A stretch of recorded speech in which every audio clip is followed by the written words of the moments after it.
Tokolasy tompoko vavy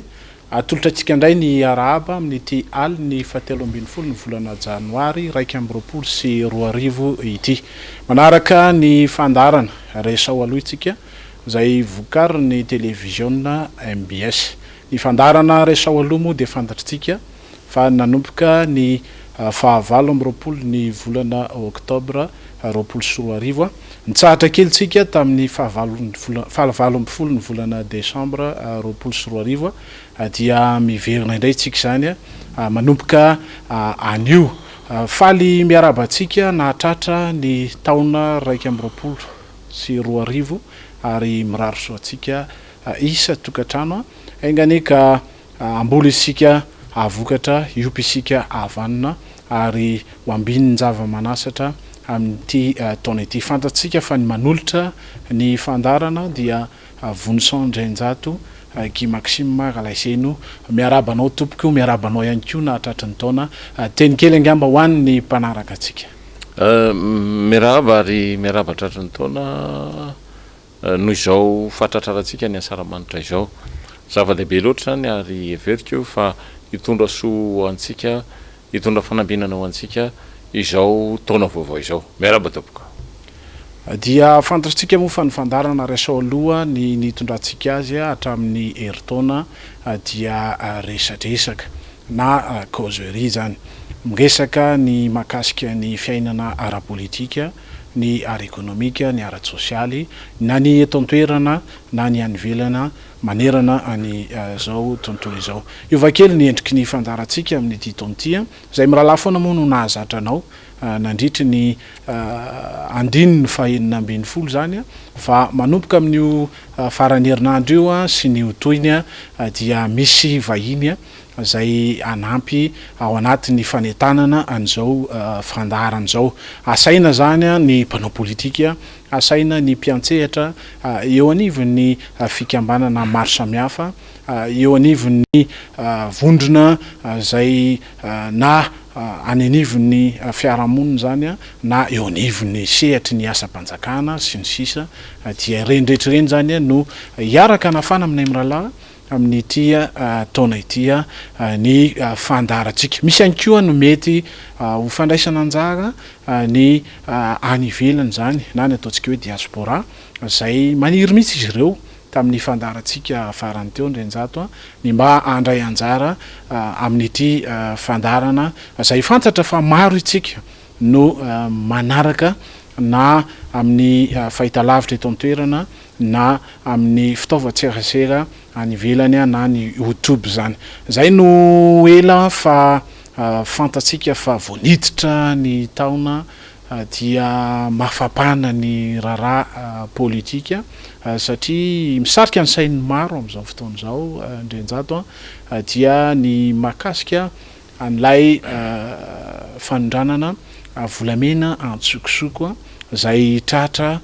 tatsy amin'ny nosy tatsy amin'ny firenena Afrika Atsimo azafady ny farany taona mono ny ainga izy io fa nalaza teto amintsika ny fetomboan'ny taona janoary ity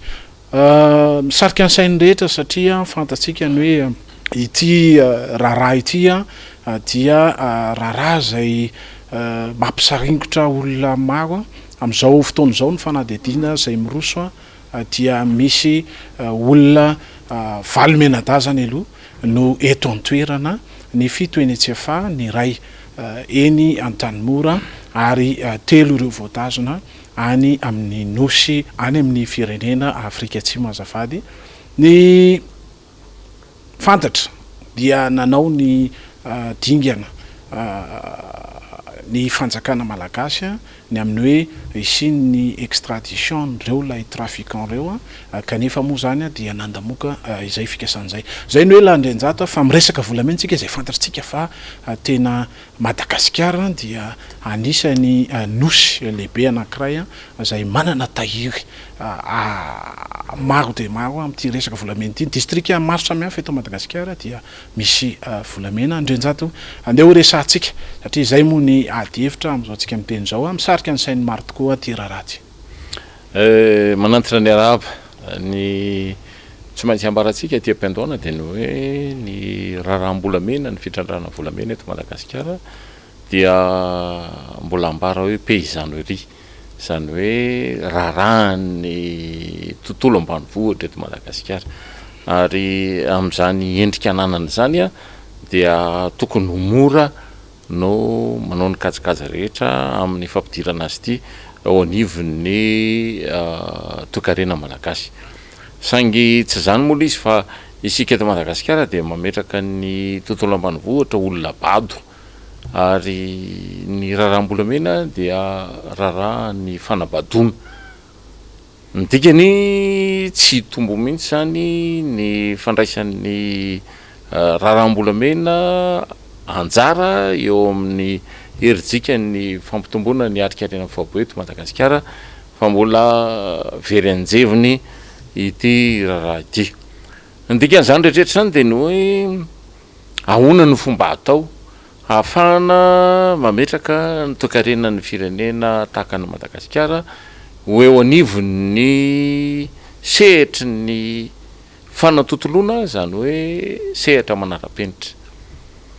Dia rehefa izay no fomba fijery dia tsotra no valiteny omen'ny fandarana Raisoa aloha, tsy maintsy manaraka ny tontolo iraisan'izao tontolo izao tsika, zany hoe tsy mandaingalainga eo amin'ny fomba fanambarana ny hery ara-toekarena hoentin'ity volamena ity eo amin'ny sehatra ny fampandrosoana ny fiainan'ny firenena. Marihana fa tany amin'ny fiafaran'ny fempotoana fahampanjaka dia samy tolagaga ny rehetra fa efa nanao mise en concession ny fitrandrana volamena teto Madagasikara ny fahampanjaka, ary tratra tao amin'ny premier ministre Rainilay Havony ny tavoahangy litra feno volamena tsy tokony tsoforoany. Zay lafin'izay dia tsy maintsy ahafahantsika mijery ny amin'ny hoe nahoana lahy ny mpitondra rehetra ny fandimby teto Madagasikara no nanao afambolany kely manoloana ny fitrandrahana volamena teto Madagasikara, satria dia mazava ny rafi-pisainana tamin'izany fotoana zany fa ny tontolon'ny fiandrianana, tontolon'ny fandrarana ara-toekarena, zany hoe ny ovala teto Madagasikara, ny tontolon'ny olona miray petsapetsa amin'ny fanjakana teto Madagasikara no tompon'izao rehetra zao. Everiko fa ara-dalàna zany satria zay no atao hoe sujet, zany hoe ny olona rehetra ankoatran'ireo olona ny tany saika ireo zany dia sujet, zany hoe olona mpanompo. Ary ny rafi-pisainana mbola miatra amin'izao tsika amin'ny teny zao amin'ny fitantanana ny raharam-panjakana dia mbola mihevitra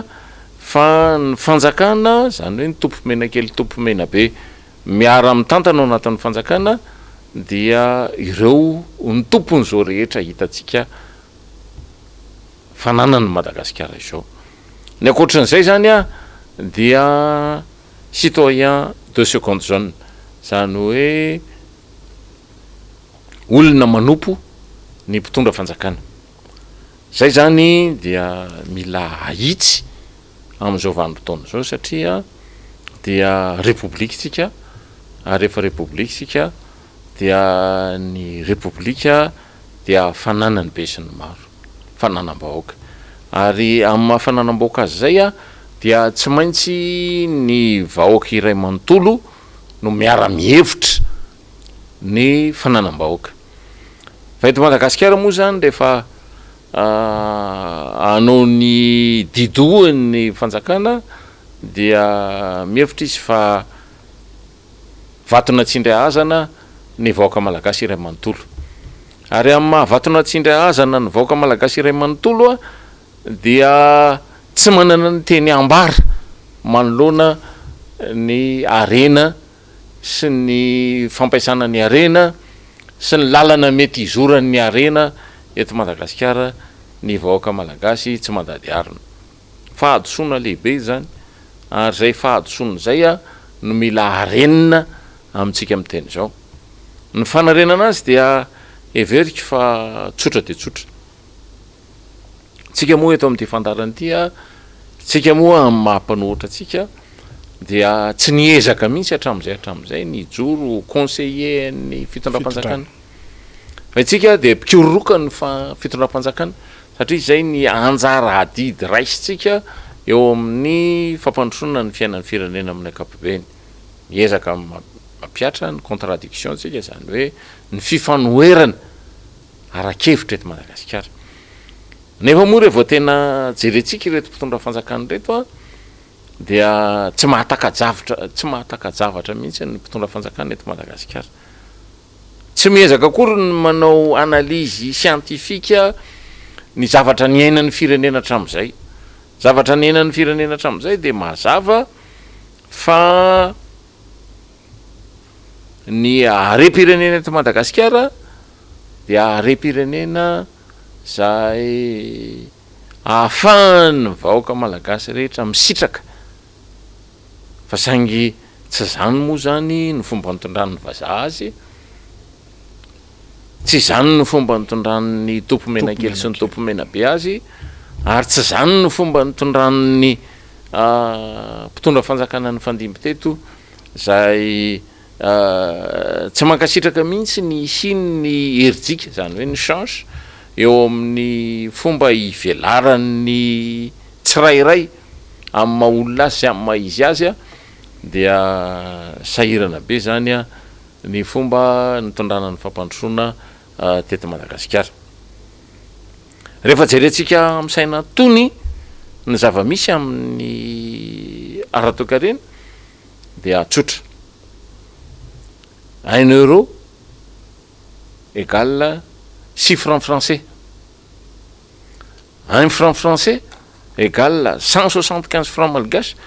tamin'ny vanim-potoana mbola nisin'ny économie réelle teto Madagasikara 1 euro zany égale 6 fois 175 zany hoe 6 francs français fois 175 francs malgache zany hoe 1050 francs malgache zany no tokony valeur ny euro eto Madagasikara amintsika miteny zao inona no mety ampiovan'izany sy netsetratsetra dia ny tsy faizy ampitondra mitantana 4800 izy zao 4800 ariary izy zao ty moa mbola franc malgache no iresahako azy fa rehefa any amin'ny ariary izy zany de fantaritsika fa manodidina ny 25 000 francs malgache zany ny 1 euro amintsika miteny zao nefa rehefa mandingisika fa ny 1 euro égale 1 litre d'essence araraisitsika amin'le économie réelle nresahana teo zany le izy dia 1 euro égale 1 litre d'essence égale 1050 francs malgache de fantaritsika ny fampitahana rehetra tokony atao amin'izany raha ohatra ka ny tantsaha no resahantsika satria ny tantsaha no azo lazaina fa tompon'ny démocratie eto Madagasikara satria izy maro anisa 82% dia fantaritsika fa raha mividy tracteur na 500 millions zany ianao de tokony no 500 millions divisé par 1050 francs zany no resahana amin'izay fotoana zay de eo tsika ny samy mandinika amin'izay lafiny rehetrarehetra zay fa anoany amin'ny 500 000 francs malgache zany no tokony vidiny tracteur anankiray de hitatsika amin'izany ny vesatra ara-toekarena zay miatra manindry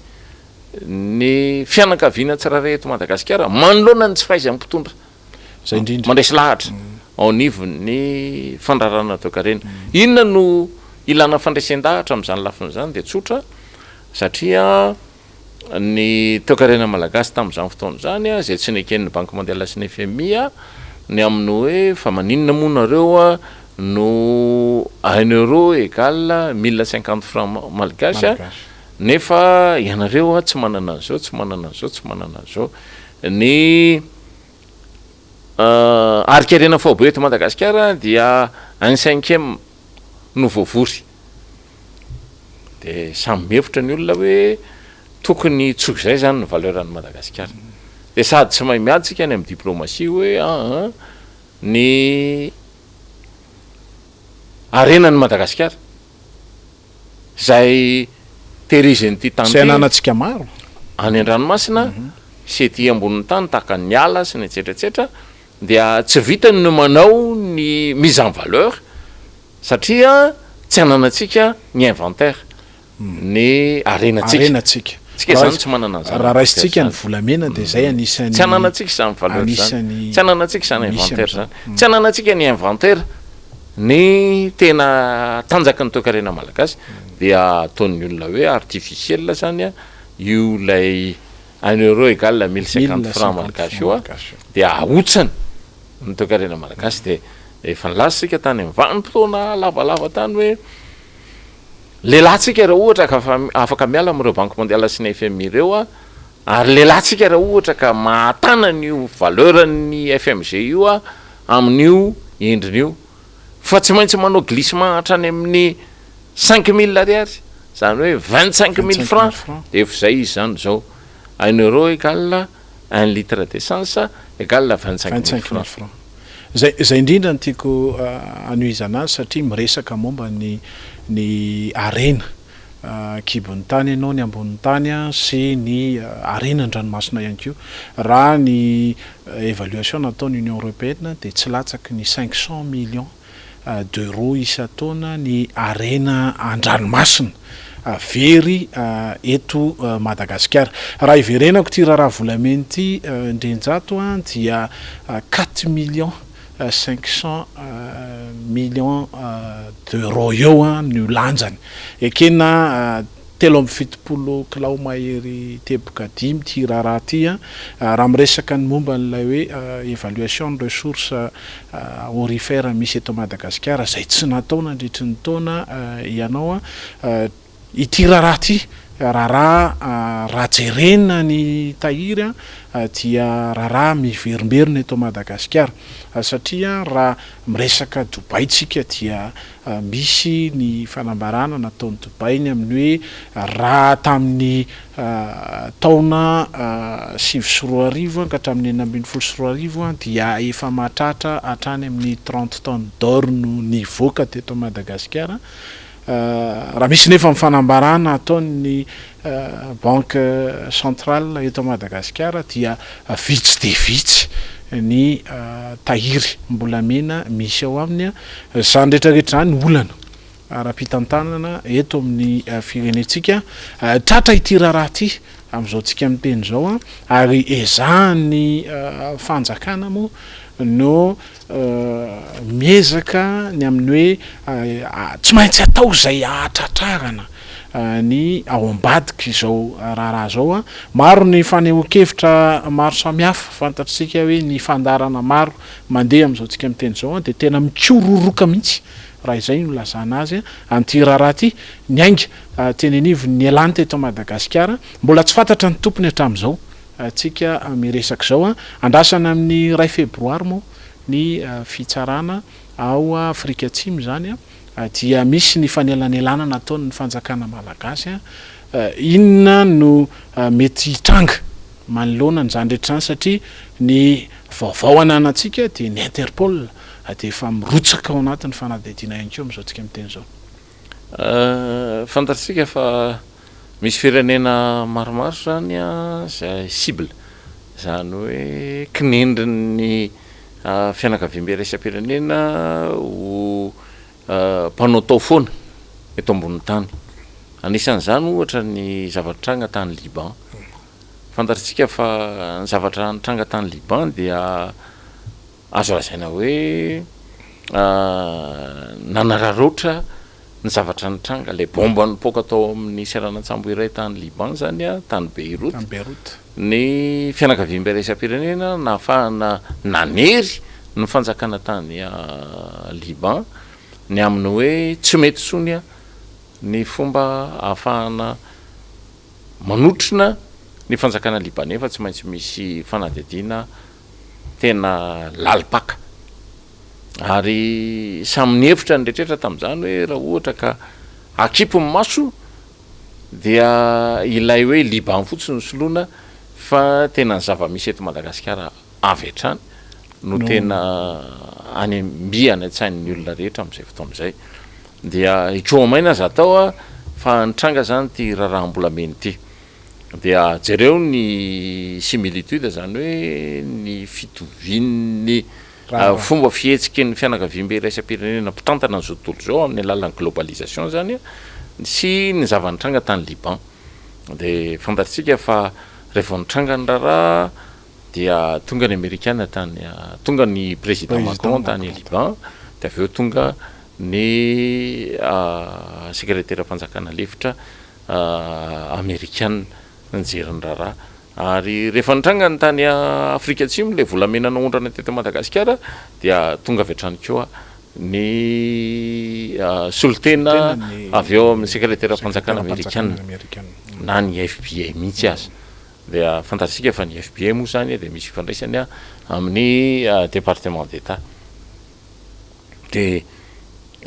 variana ny tena zany mandinika an'izany zava-mitranga zany fa inona no zava-misy eto Madagasikara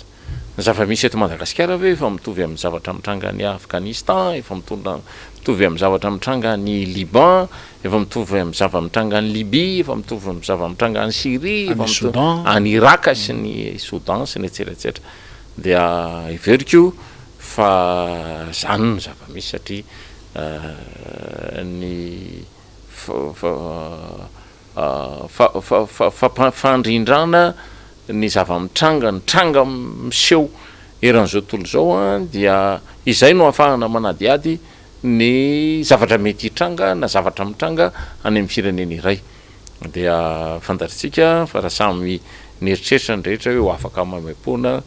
ny olona voastana tany Afrika Atsimo mikasika ny raharaha volamena eto Madagasikara satria raharahany samy afrikanina ity dia fantaritsika fa tsy nanaiky ny firenena afrikanina Atsimo fa dia naverina ny fanadihadiana dia amin'ny voalohan'ny volana février ho avy zao indray a ny ahafahana manohy ny fotoam-pitsarana ny Afrique du Sud dikan'izay a dia vaky-bao zany a ny ezaka ataon'ny fanjakana malagasy ny amin'ny hoe firaisana tsokombakomba eo amin'ny samy firenena afrikanina zao zavatra mitranga zao i Afrika Atsimo fantaritsika fa efa Africa de business ary zany hoe Africa de business zany a dia efa fahatokisana amin'ny fomba ahafahana mampivoatra ny Afrika amin'ny affaire na ny ara-toekarena ny fandrarana ny afrikanina tatsimo satria ny toekarena afrikanina tatsimo no mibata samy irery ny atao hoe taux de croissance ho an'ny Afrika raha ray isan-jato ny taux de croissance ho an'ny Afrika dia ny 0,5% ny atsasany zany dia ny Afrika Atsimo irery ary fantaritsika ny norme raisiny zany toekarena afrikanina tatsimo zany a dia io zany no mitranga ny raharaha zany hoe fanantenana ho an'ny vahoaka malagasy iray manontolo ny tranga miseho any Afrika Atsimo ity mikasika an'ity volamena malagasy ity tsy azo anaovanovana fatany io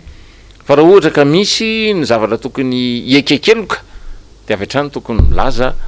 ny tompona andraikitra mikasika an'io hoe farafaratsy mifona elakobabona modarariny hoe dia mialatsiny tanteraka fa dia mametraka ny rindrandamina ara-politika eto Madagasikara amin'ny mifanaraka amin'ny tokony hiatrehana an'izao après trafikana volamena nitranga tany Afrique du Sud zao fa raha tsy zany zany a dia oririkana amin'ny isakena ny fanjakana malagasy mijoro amin'izao fotoana zao a fa olany hatramin'ny hodiny dia hitatsika eo zany ny fomba hiatrehana an'izany lafiny rehetrarehetra zany lalam-panorenana moa anatin'izany a dia vohitsakitsaka iray manontolo satria ny lalam-panorenana mihitsy a no tsy voaja ny mahatompona andraikitra ambony ara-panjakana na président république ianao na ministre ianao na conseiller un président ianao na prime ministre ianao na membre ao anatin'ny parlement ianao dia mazava fa tsy mahazo mikendry tombotsoa manokana amin'ny firenena ianao tsy maintsy tombontsoa iambonana tombontsoa iombonana no zavatra resahana ao anatin'izay ary zay endry zavatra rehetra zay a dia anahirana an'ity fanjakany ity a no anazava azy raha tsy tena mahay tsara izy eo amin'ny fomba hiatrehana ny fiainan'ny firenena amin'ny ankapobeny indrindraindrindra ny filarana volamena eto Madagasikara dia tafiditra ao anatin'ny esclavagisme moderne ary zay esclavagisme moderne zay dia fantatsika fa raha hafa mihitsy no andraisan'izao tontolo zao azy tany amin'ny andron'ny fahampanjaka moa zany mbola tsy de nisy loatra tany amin'ny taonjato faharoapolo de mbola everina fa mety ho azony ekena ihany zany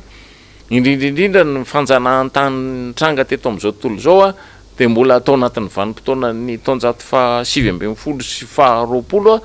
fa amin'izao taonjato fa 1 iainantsika izao zany a de efa miova zany a ny filamatry zao tontolo zao ary zay filamatry zao tontolo zao zay zany a no ahafahantsika mametraka surrel zany hoe mamerina ny Madagasikara mamerina ny Madagasikara ho amin'ny laoniny ary Madagasikara raha teo dia tsy tian'izany kifotapotaka sy zavatra kilotoloto tsy de masimasina loatra zany a fa i Madagasikara dia manandratra n'ilay fomba fijery hoe masina ny tanindrazana azo everina moa fa hoe zatra ny lalandrinina dia ny favakatra avy no tady anao hitsin-dalana dia fantatritsika fa Madagasikara tsy mionono ka dia nosy tokoa dia tsy manara-maso tontolo zao fa Madagasikara dia firenena anankiray nanao sonia fifanarahana iraisam-pirenena maro ary indrindra ny fitantanana ny harem-pirenena amin'izao fotoana zao dia tsy Madagasikara rery ny tokony ho sari-piaro aminy fa sari-piarony koa ny firenena hafa manoloana ny tranga toy izao zany a dia ny fananam-bahoaka ny harem-pirenena mihitsy no robaina tsy mandeha makany amin'izay tombontsoa iombonan'izay a fa mandeha makany amin'ny tombontsoan'olombitsy raha antsika akaiky moa ty raharaha volameny ity ndrenjato ary fantatsika hoe arak'ilay voalaza teo ny firenena ao Afrika Atsimo dia firenena anankiray zay fantatritsika fa tena raha ny tany kolikoly misy eo aminy dia efa tena miena mihitsy amin'izao tsika miteny izao dia tsy sangisangy zany ny firenena dehibe toytony eto Afrika zay azo everitsika fa firenena koavana eto Afrika Atsimo arak'ilay voalaza teo dia tsy sangisangy amin'io fa anara-maso akaiky itsika kosa manoloana an'izany dia fantatritsika fa raha ity raharaha fanondranana antsokosoko teto Madagasikara ty dia atao anatin'ny taona maromaro zay dia tena ny tombo raha tsy resaka ny bois de rose tsika na ny andramena fantatritsika ny tantara tamin'ny fotoana ny andro ny tetezamita zay tena nampirongatra an'izany raharaha zany tamin'ny zany vanim-potoana zany raha ny raharaha andramena atao Singapour dia tsy nisy ny extradition andreo lay trafiquant tsy nisy ihany koa ny rapatriement andreo andramena voazondreo nagaga moa de maika mihitsy ny fanjakana nangataka nandefa solombavambahoaka anankitelo be zao mafy indrindra eto Madagasikara anao an'izany extradition zany sy ny rapatriement lay volamena raha antsika akaiky io ndrenjato satria dia liana amin'io koa ny vahoaka malagasy zay efa tena trovana reraka amin'izao tsika miteny zao manoloana ny fiainam-pirenena miresaka fiainam-pirenentsika dia fantatritsika nanome 5 semaines 6 semaines teo ny filohan'ny république tamin'ireo lehibe ny gouvernement sy ny ministre tompon'andraikitra makasika an'ilay programme émergence de Madagascar raha ny fantatra dia tolotra amin'ny 7 janoary 2024 avy zao ny programme émergence de Madagascar zay efa nitondrantsika fanamarihana moa teto amin'ity fandarana ity ho atolotra izy zany amin'ny 19 janvier fantatritsika ny filohan'ny république tamin'ny kabariny amin'ny fiarabana na tratry ny taona ny vahoaka malagasy dia mbola niteny tetika asa maro ho tanterahana amin'ity raiky amin'ny roapolo sy roa arivo ity raha miteniny moa de ny hoe taonany asa inona no andrasantsika izany amin'ny fahasivy amby folo ny volana janoary mamay ty ny raharaha volamena Andrenjata. Marina moa zany fa ny fanjakana amin'izao fotoana zao zany a dia manao fomba fiasa araky ny fitempon'ny zava-misy eto Madagasikara, zany hoe miazira parako ary rehefa ohatr'izany ny fomba fiasa de fantatritsika fa tsy hita be ny ihany ny fomba hitsarana azy, zany hoe ny olona tena mahafantajavatra eto Madagasikara zany a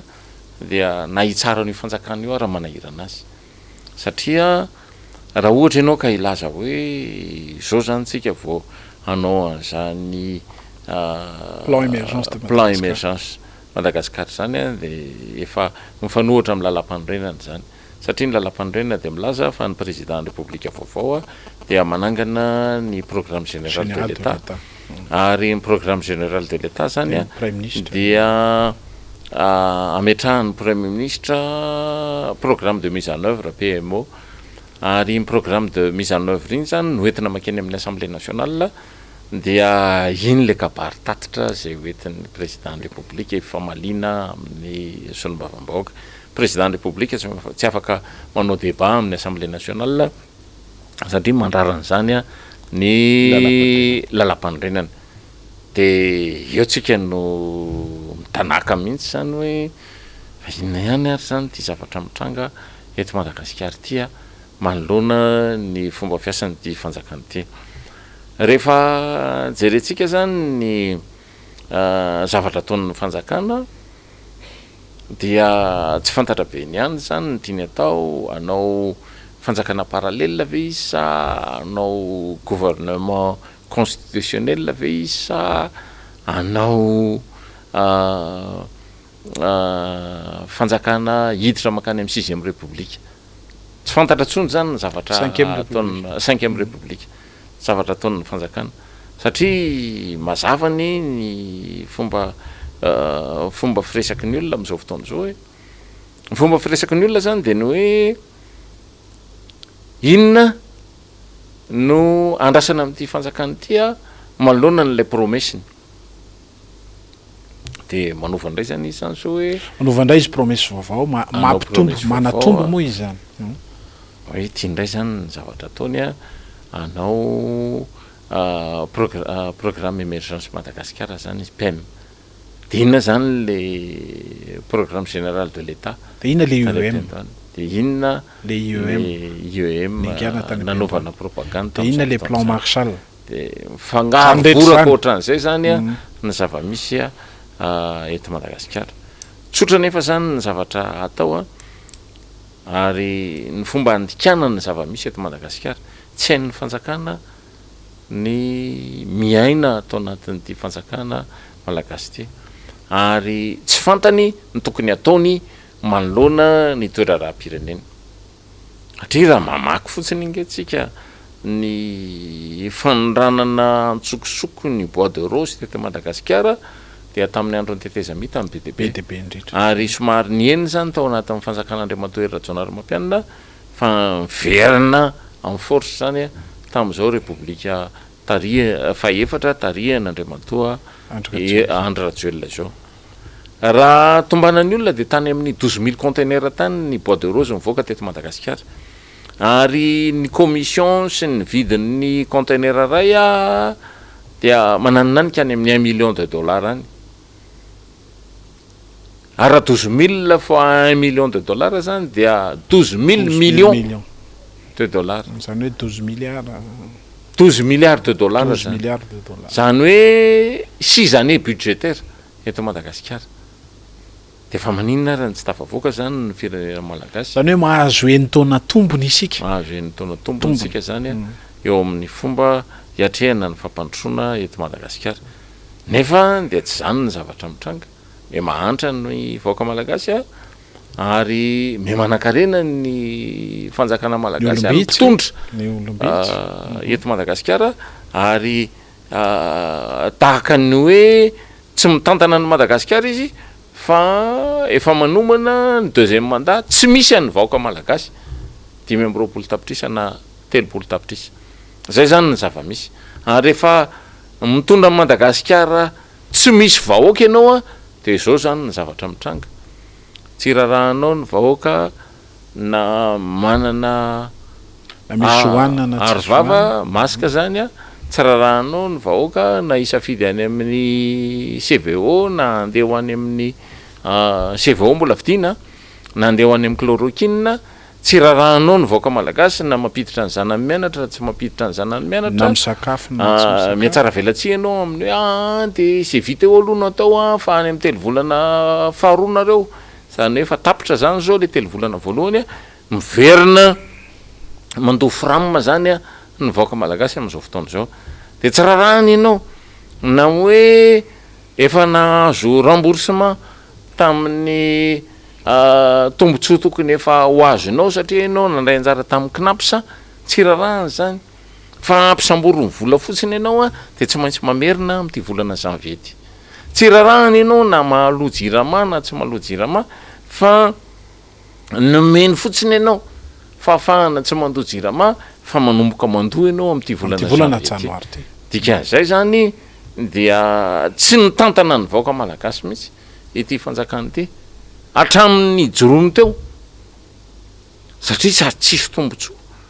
ny somera ny mpiasa tsy mahazo tombotsoa ny olona rehetra zay miaina atao anatin'ty Madagasikara ty dia velona androany de velona maty androany de maty ny olona mandray anjara amin'ny toekarem-pirenena zay misy eo amin'ny 1 million eo ny vahoaka manao déclaration eto Madagasikara de fantatritsika vireo zany raha olona 1 million ampitombona 5 satria 5 ny fianakavianao anatin'ny ny fianakaviana malagasy dia 5 million zany manodina an'izao rehetra zao nefa reo 5 million reo ara zany de fantatritsika ny antso-jay mahazo azy eto Madagasikara inona zany ny tena nilatsika nyty fanjakany ty tao anatin'izay roa taona zay tsy misy nilatsika n'le fanjakana satria isika ihany no isika no mandeha mitondra ny vola rehetra ho an'ny fampandehanan-draharaha eto Madagasikara fa ny fanjakana malagasy dia manao zay saim-patany fotsiny izy hoe tsy ampainay ny sécurisation recette douanière avy hatrany zay de andeha anondrana volamena tsy fantatra ny tena fandehany io fa extrapolation ny resahako zany hoe fanitarana ny zavatra mety mitranga rehetrrehetra fa raha ny fanambarana ny feoeny rehetra avy any Afrika Atsimo sy ny vaovao maropototra zay vao raitsika dia tafiditra amin'io farafaratsy ny zanakambily ny fanjakana mitantana am'izao tsika miteny zao ahoana zany ny fomba hijerena zany lafiny zany dia rahambolavo ny raharaha eto Madagasikara samy mikepoka zay ananany ary izay indrindra moa miresaka n'ilay programme urgence de Madagascar tsika eo de tena mifangaro voraka tokoa satria raha tany am-piandohana mampatsiahtsika de ny hoe ny EUM zany dia vision anankiray efa vonina ny vola hoentina manatanteraka an'izany tao anatin'ny fandalovan'ny Covid zay anilian'ny fanjakana moa ny raharaha tsy fetezany raharaha ataony dia ailony any amin'ny raharaha Covid ny tsy fahaiza mitantana ailony any amin'ny raharaha Covid ny olana mitranga am'izao vanim-potoana iainantsika izao satria raha ny tatitra nataony Banque mondiale dia mihoatra ny iray tapitrisa mahery ny sahirana mahantra vaovao tamin'ny taona iny raha itsika moa no nitondra ny fanadihadiana dia efa noetitsika hatrany amin'ny 3 tapitrisa ny mahantra vaovao tamin'ny taona ny tsahatsika iny ny plan programme émergence de Madagascar resahantsika eto moa zany dia izay le voalaza hoe mifangaro voraka tsy fantatra tsony inona zany no ataony zao fanjakana zao hanarenana nyty firenetsika iombonana itya dia miandry sy manaraka an'izany tsika nanana programme général de l'État ny gouvernement tamin'ny fotoana nandraisan'ny fitantanana tsy mbola niova ny prime ministre lehibe ny gouvernement nentina nankatoavana teo anivo ny solombavam-bahoaka zany na ny anteny meram-pirenena kanefa de fantatritsika hoe hatreto aloha dia faharoa ao arinany alohan'ny farany isika amin'ny fantrana eto Madagasikara nefa ombenombeny dia maro ireo mampandotso atsika ny amin'ny hoe ny firenetsika de firenena manan-karena na ambony tany na ambany tany na an-dranomasina kanefa dia faharoa mialohan'ny farany sika raha tsy tenenanao hoe farany amin'ny fantrana eto Madagasikara. Andrenjato fantatritsika fa talohan'ny farany taona iny dia misarika ny sainy rehetra koa moa ny fifidianana lolo Madagasikara izay tsy nandraisantsika mpanohitra anjara tamin'ny 7 janoary lasa teo nivoaka tamin'ny fomba ofisialy ireo lolo Madagasikara izay lany tamin'ny faritany enina teto Madagasikara zany nanahirana ihany satria fantatritsika hoe anankiroa zany no lany teo anivon'ny MMM 10 teo anivon'ny IRD nanaraka teny antsika ny izany raharaha zany am'izao tsika miteny zao dia raha ny tokony ho izy dia tokony efa ho voatendry ny filohan'ny Repoblika ro zay anjara ray apatelo ny mandrafitra n'izany lolo Madagasikara zany de andrasantsika fantatra moa zany izay fivoaran'ny raharaha zay eo anivon'ny tranomaitso etsy Anosy nataitra ny rehetra ny fihetsika androany tao anivony zany sena zany satria dia misy totomitony tena sady ho filoalefitra amin'ny faritra anankiray faritany anankiray dia efa mandeha mikarakara birao sarady zay nanahirana ihany mamaky an'le satria hoe mbola tsy vita ny fifandombiasam-pahefana eo anivony zay mety ho filohan'ny lolo Madagasikara vaovao zany andimby an'Andriamatoa Rivo Rakotovao kanefa dia izany sady no zavatra nitranga tamin'ity an'ity nisitona ny sainy rehetra ihany koa ny tatitra zay ataon'ireo filombomera efatra amin'ny rahalahy anio natao teo Anosy zany dia ny Vomera commission d'enquête parlementaire nakasika an'ilay raharaha importation illicite des armements de guerre ny génocide ny farafangana ny fitantanana ny vola azotsika tamin'ny Covid ary ny olana ny tranga tamin'ny taona lasiny dia ny raharaha doublant zany andrenjato natolotra ny braopanatanteraka moa zany anio ny bromaritry ny anteny merandolona ny valiny zany fanady atiany zany andrasan'ny rehetra satria efa nivoaboasantsika teto ihany ny apahany amin'izy ireo indrindra mahakasika an'ilay importation illicite des armements de guerre zay tena nanaitra ny rehetra raha ny tatitra tsindritsofina rea ny fanadidinana ataotsika de tena atotataratasy goavana no ivoaka eo zany andrasantsika ny valiny zany fa raha ny fantatra aloha tamin'izay fanadidinana ataotsika dia tsy nisy mihitsy zany ny tompona ndraiky mpanjakana miasa amin'izao tsika miteny zao nanaiky nanatrika ny fanadidina kanefa de fantatritsika fa raha ny lalàna dia misy eloka miandry an'izany olo zany roa taona ary lamandy zay aloha indrenjato zany ny zava-misy de ho resantsika ny mahakasika ny olana ary ny miandrasany rehetra zany mahakasika an'ity fanadidina ty ny zavatra misy moa de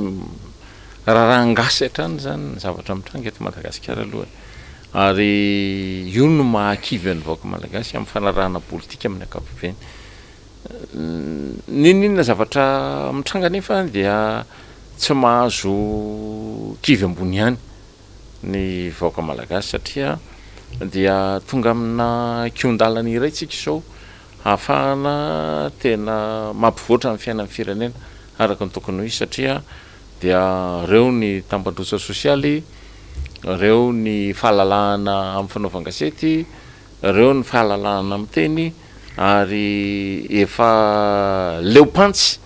ny vaoaka malagasy ary vonona amin'izay ny andeha hitondra ny fiainany araka ny fomba fijeriny azy.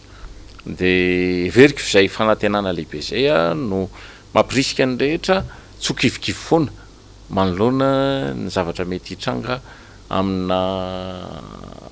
fisehoan-javatra mety tsy araka ny fanantenana izay ataontsika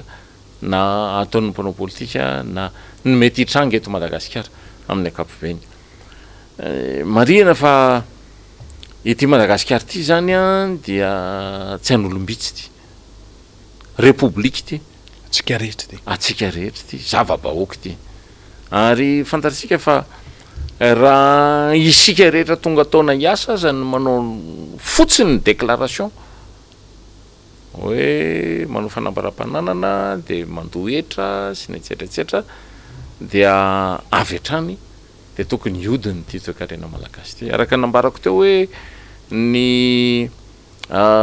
force motrice zany hoe ny hery manosika, ny motera manosika ny toe-karena malagasy dia hery avy amin'ilay ray tapitrisa manao fanambaram-pananana miaraka amin'ny fianakaviany dia 5 tapitrisa. Zany hoe 5 tapitrisa zany no motera manodina ny toe-karena malagasy sy ny ara-tsosialy amin'izao tsika miteny zao azahoana n'izao adiriny sy ny ahavony fiarahamonina ara-toe-karena sy ara-tsosialy eto Madagasikara amin'izao fotoana izao. Midikany raha ohatra ka ny olona eto Madagasikara rehetra zany na ny mpiasa trano ianao na receveur ianao na chauffeurna bus ianao, chauffeurna tracteur ianao na manao sarakatsah ianao sy ny etsetratsetra ka manao déclaration, manao fanambaram-pananana dia everiko fa tokony miainga ny toe-karena eto Madagasikara satria raha zao ny adirin'ny toe-karena amina olona 5 tapitrisa manodina azy ka raha avroeny zany 10 tapitrisa zany dia everiko fa anonjanonja kokoa noho izao ny fomba fiainan'ny vaoaka malagasy amin'ny ankapobeny. Ary zahay le fitadavana ny tombontsoa ohatr'izay no mbola tsy arentirentin'ny mpitondra fanjakana amintsika miteny zao. Tsy tafatoetra ny tsy tafatoetra satria ny mpitondra fanjakana tena tsy mitady problema mihitsy, tsy mitady problema izy rehefa misy olona manao fanambaram-pananana tsy lazainy amin'ny tanteraka no inona ny tombontsoa mety ho azo ary tsy ho lazainy mihitsy satria manjary lasa mandrebireby azy. Knaps ohatra zao, knaps ange tokony mitrotro fotsiny an'ireo olona manao fanambaram-pananana eto Madagasikara indrindra ny sehatra tsy miankina. Ny knaps anga manao an'izany raha misy tombontsoa anao any amin'ny knaps anga ny knaps mandefa recommandé any aminao hoe engaviana anao andalo teny knaps fa misy tombontsoa anao tavela ato amin'ny knaps tsy manao an'izany io knaps io. Nefa zany no fangararahana, zany ny fomba fiasa anankiray anehoana eo mason'ny olom-pirenena zay mandray anjara amin'ny kitso-po amin'ny fampidonana amin'ny fiainan'ny firenena ny fiaramientana. Dia tsy manao an'izany ny fanjakana, tsy manao an'izany ny orinasam-panjakana ary afenina azy zany amin'ny ankapobeny. Eto Madagasikara ireran'izao tontolo izao ny misy olona hoe manao déclaration any amin'ny knaps sy mitovitovy aminy any an-dafy any dia mialamaina raha vao tsy mahafantatra ny tokony ataony. Dia hitanao amin'izany fa be dia be ny asa tokony atao eto Madagasikara. Ny olona tokony hanentana an'izany zao dia anjara amin'ny fanjakana no mametraka azy tokony misy institution financière, institution sociale, protection sociale mazava tokony apetraka eraky ny commune eto Madagasikara hoe reto avy ny tombontsoa anareo raha makao ny knaps nareo reto miaro ny vahoaka amin'izany lafiny rehetrarehetra zany satria tsy hoe kely akory no narotsaka ao tamin'ny latsakemboka de mihevitra ianao fa hoe tsy manana ininona intsony antainaina am'lay fanjakana satria ny hetra dia tokana unika ary zany hetra tokana unika zany a dia ahafahana mahazo tombontsoa unika oprorata zany hoe mifanentana am'izay zavatra nataonao rehetra hatramin'izay ohatra ianao 5 taona ianao nanao an'le cotisation de tokony ho zay zany no ifampijerena rehefa voalanjalanja ny anjarany tsirairay eo amin'ny isa-tsokajiny avy zay mahatonga amin'ny frantsay sy ny firenena rehetra eran'izao tontolo zao milaza hoe manao chômage partiel ao anatin'ny coronavirus ndikany atao chômage partiel zany de ny hoe rehefa atsahatra le orinasanao satria miasa any amin'ny restaurant ianao de tsy mahazo miasa le restaurant de ianao mahazo chômage partiel satria mifanjakana ny mandoha an'le karama partiel zay omenanao iny karama partiel omenanao iny a de am'le déclaration zay nataonao zany no ahafahany manatanteraka an'izay lafin'izay fa eto amintsika anga misy an'izany zay maty any fa ny fanjakana ihany a no gagnant zany hoe mahazo ny tombontsoa rehetra eo amin'atrehany asa rehetra zay atao eto amin'ity Madagasikara ty de tsy mety zany satria sahirana be ny vahoaka manoloana fanjakana tokony hitondra vahaolana tokony hitondra vahaolana ny fanjakana tsy manana ieteherantsika tsika ve tehatra avy hatrany amin'Andriamanitra nge efa nametraka hoe tia ny fifanarahan'Andriamanitra sy ny vahoaka tia ny fifanarahan'ny vahoaka samy vahoaka zay nge efa mazava zany amin'ny fitsipika napetraka Andriamanitra ary everiko fitsipika napetraka ho an'ny fanjakana koa mazava anaty lalapanondrenana mazava zany tsy mila mitondra ny fanjakana io koa ianao raha ohatra ka hitady tombontsoa ao anatin'io satria ny fikarohana tombontsoa ao anatin'io zany araka ny article 41 ao amin'ny lalapanondrenana dia efa eloka tsy mahazo manantena ininao ianao tsy mahazo manantena koa ianao hoe cadeau tompona ndraiky mpanjakananao indrindra fa filohan'ny republika sy ny lehibe ny androm-panjakana eto Madagasikara de zany moa tsy fantatra tsony zany eto Madagasikara fa misy filohan'ny republika zay ampindramin'ny olona jet privé manatitra ny fianakaviany manao vakansy any andafy na avy manao vakansy eto Madagasikara ny azy moa sady tsy mianatra eto ny zanany tsy mitsabo teny eto ny vady aman-janany fa any andafy de rehefa manao vakansy izy de aty Madagasikara de makazy sy manatitra azy jet privé ina koa ny dikan'izany raha par rapport amin'le volazany lalapanondrenana tsy misy dikany mihitsy zany nefa moa tsy misy miteny an'izany zany a dia anjarantsika volam-panjakana daholo zany rehetrarehetra zany volam-panjakana daholo mihodina ao anatin'izany resaka ataontsika zany nefa moa dia tsy misy miteny zany de anjarantsika zany no mametraka an'lay raharaha hoe rehefa mitondra fanjakana ianao de mijanono mpitondra fanjakana ary rehefa ao anatin'izany fitondrana raharaha-panjakana zany de mametra mazava ny atao hoe mahampitondra fanjakana anao mametra mazava ny lalakale miaingaizitsika andeha ho aizitsika ary inona no tanjona ao anatin'ny 5 taona hitantanana zay moa lay natonga atsika nanamafy amin'ilay hoe misavorovoro ny entina hitantanana ny raharam-pirenena misy endrika tsy faiza mitarika tsy faiza mitantana ary eo ihany koa moa ny fitantanana ny volam-bahoaka dia hiarahantsika malala zany resaka volamentsika teo Andrinjato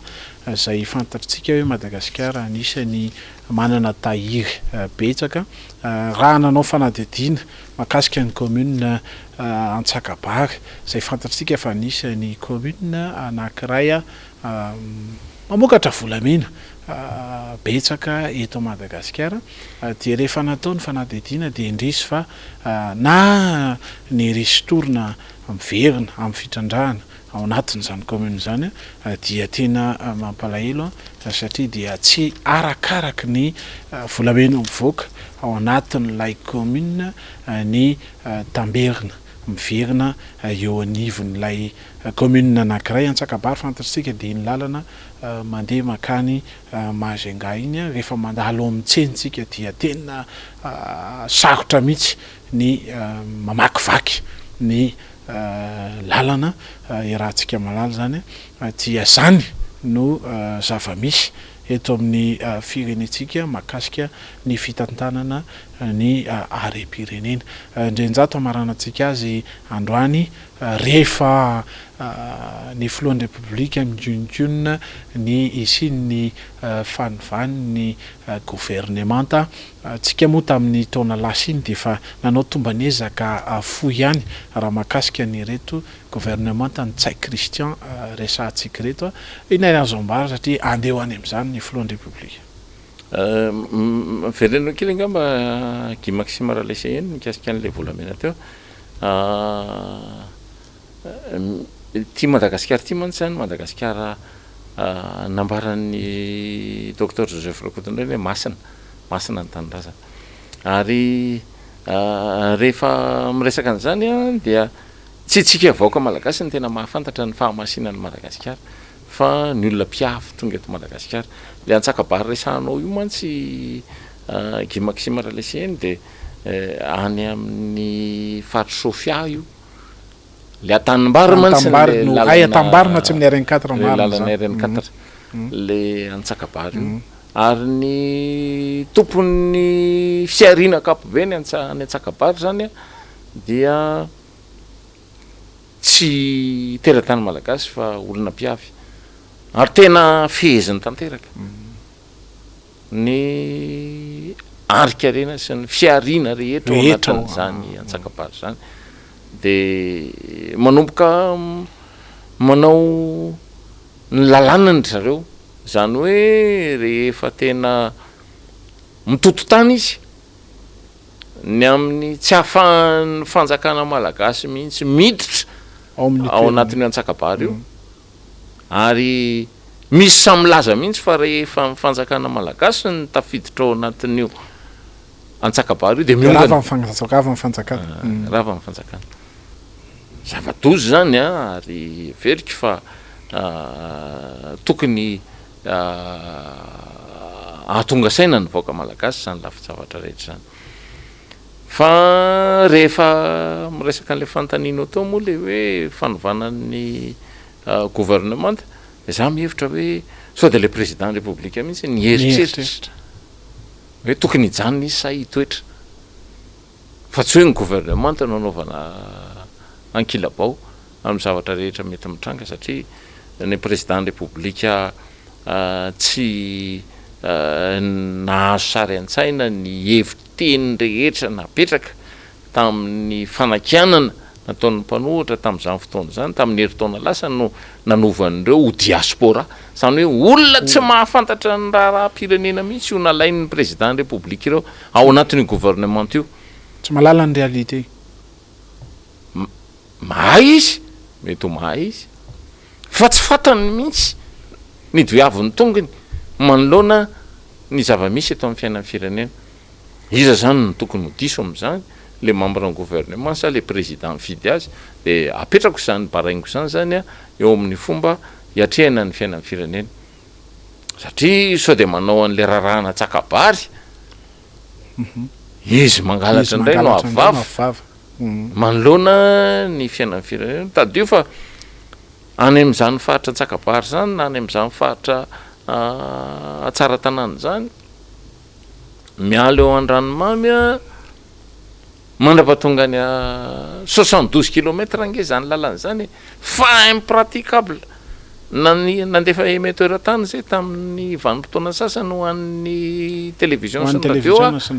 de tsy maintsy moto ny hitondrana azy fa akapoko ny moto eny an-dalana eny de voatehiretina miverina indray satria tsy tonga ny tomobile zany zany toerana zany. Nefa ny olona any Tsara tanàna na any Antsakabary dia manofa toinina hitondrana kazoana labiera. De fantatsika zany ny zavatra tombontsoa azo am'zany tsy kazoana labiera no an'ny fanatoinina fa misy zavatra hafa atao amin'izay lafin'izay zany hoe isika zany totompotrano miono tsy mahafantatra kory an'ity Madagasikara tsika ity ary everika fa ny olona rehetra mahafantatra amin'ny Madagasikara de misy olona manao miterikio ampandrina manao zay tsy hatafakatra azy eo anatin'izany fanjakana zany satria manimba amin'ny finanana. Rehefa voajerena ange ny lalam-pirenena rehetra eto Madagasikara na ny lalana régional na ny lalana provincial na ny lalana communal de fantatsika fa misy olona manana tombontsoa no antony tsy avitanan'ireny lalan'ireny satria rehefa vita ny lalana de manjary be ny dénominateur afa mitrandraka n'le arenao anatin'le faritra anankiray a de samy malahelo fanjakana raha teo zany a tsy afaka mampitovy volo ny olona zay miantsehatra eo amin'ny lafin'ny fiarina eto Madagasikara de sahirana be izy manoloana ny fomba fanaovana inventaire ny afera rehetra zay mitranga eto Madagasikara de manjaka tokana ny olona zay mahatonga anao ny teny teo hoe misy hatrany amin'ny 500 millions de dollars hatrany amin'ny 750 millions de dollars eo amin'ny lafin'ny fitrandrahana renan-kibony tany very eto Madagasikara isa-taona an-dranomasina 750 millions de dollars zany fa rehefa tena diniantsika zany de any amin'ny 20 taona ny aide budgétaire zay atao eto Madagasikara tombony ndray 20 taona raha toka voafehtsika raha voafehtsika zay efa tokony lamina zany tsika am'izay lafin'izay de mazava fa ny olona rehefa hoe hitrandraka eto Madagasikara ohatra resantsika hoe ny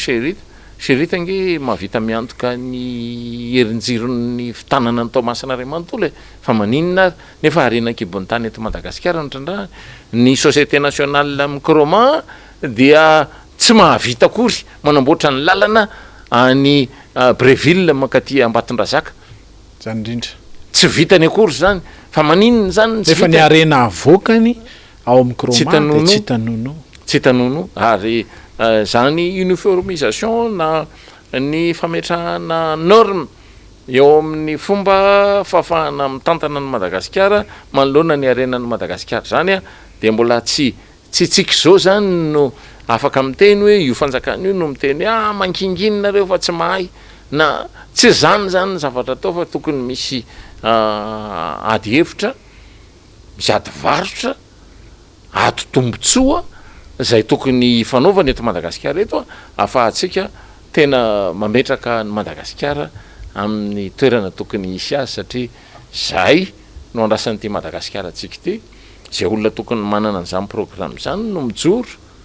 fa tsy hoe no mitondra ny heviny fa tsy ny vola fa ny heviny de tsy mahafantatra mihitsy fa tsy maintsy sécurisation des aides douanières io satria zay natao hoe vola azon'ny fanjakana fohy be tsy atsafina zay de tsy mahafantatra mihitsy ny tombotsoa hafa eto Madagasikara fa de tia ny lalana rehefa tsy mandeha ny rano eto Madagasikara zao eto Antananarivo renivohitra ny resahako fa era Madagasikara tsy mandeha avokoa de fantatritsika fa sakanan'ny olona fotsiny zao ny rano mandeha makany an-tanimbary fa alefa makany Mandroseza avy hatrany ny rano ny avany telomita zany satria zay ny ananan'ny mpitondra fanjakana rano sotrona sy diovana sy tsy rarahany zay fambolenanao any zay indrindra idiny fotsiny zao vanina